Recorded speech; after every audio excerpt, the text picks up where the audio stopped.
Hello everyone, welcome to Login Giants.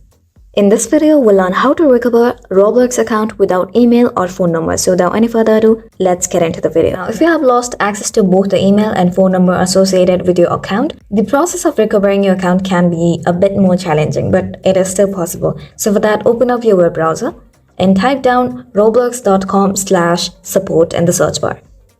Once the page opens up, you'll be able to see this kind of interface on your screen.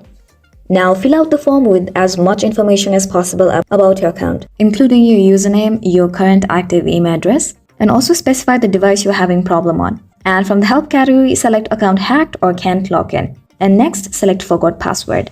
Now in the description box, briefly describe your issue, explain that you have lost access to your email and phone number and ask for assistance in recovering your account. And once you're done, select the submit button. Next, complete the verification task, and with this, the request would be sent to the support team. Now they look after it and respond to you. Recovering an account without access to the email or phone number can take longer than usual, so be patient and continue to follow up with Roblox support to check on the status of your account.